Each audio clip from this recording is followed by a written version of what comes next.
je veux le rapport pour demain. Ta demande de salaire n'est pas en accord avec le marché. Pourquoi je te rencontrerai aujourd'hui? On va parler d'intimidation, c'est le problème qui touche tout le monde sur le marché du travail parce que tout le monde a un chef, que tout le monde a des clients, que tout le monde a des clients internes s'il n'a pas des clients externes et c'est ce qui drive les relations entre les humains.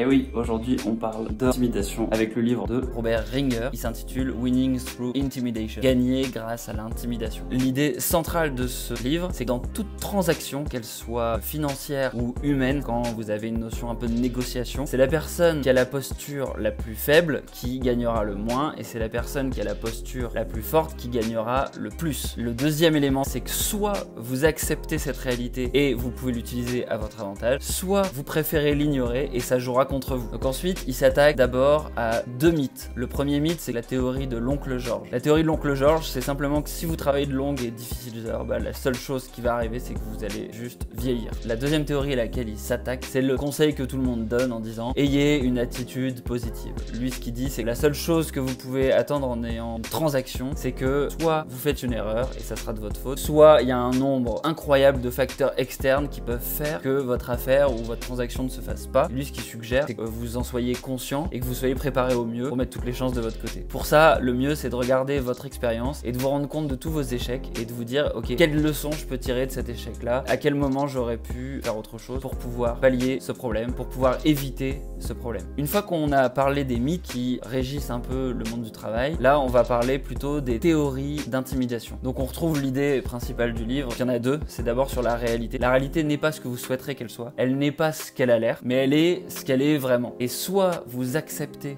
cette réalité comme elle est et vous l'utilisez à votre bénéfice, soit cette réalité elle travaille contre vous. Ensuite il parle de 4 théories autour de la réalité. La première théorie c'est la théorie de la relativité, c'est que les mots n'ont pas le même sens pour tout le monde, donc c'est votre travail d'aller derrière les choses. Par exemple sur les concepts d'honnêteté, sur des tas de concepts, les gens n'auront pas la même notion et donc c'est votre travail de comprendre à l'avance ce que les gens entendent derrière ces notions là. La deuxième chose c'est la théorie de l'intérêt et de l'importance des choses, c'est la relevancy. L'aspect est-ce que c'est important pour ce que je souhaite accomplir, c'est ce que vous devez vous poser comme question. Est-ce que cette transaction elle est clé dans ce que je veux accomplir? La troisième théorie autour de la réalité, c'est la théorie des 30 ans. L'idée c'est que vous avez 30 ans de carrière et donc ce qu'il suggère c'est que vous ne perdiez pas de temps à tourner autour du pot. Choisissez pas une expérience uniquement parce que quelqu'un vous a dit que c'était bien. Faites ce que vous voulez faire maintenant parce que vous n'avez que 30 ans et donc vous n'avez que 30 ans pour construire votre expérience. Et donc tout temps perdu sur une échelle de 30 ans, un an c'est énorme, c'est un trentième, donc vous avez que 30 slots pour vraiment construire votre carrière. Donc choisissez bien les expériences que vous allez faire. Quatrième théorie, c'est la théorie la plus sympa, c'est la Ice Ball théorie. L'idée, c'est de se dire que dans 50 milliards d'années, le soleil s'éteindra, il se transformera en une boule de glace et la Terre fera pareil, elle se transformera en une boule de glace. Donc tout ce que vous avez pu accomplir, tout ce que l'humanité aura pu accomplir, ça n'aura pas de sens, à moins qu'on ait réussi à changer de galaxie, c'est encore à prouver. Mais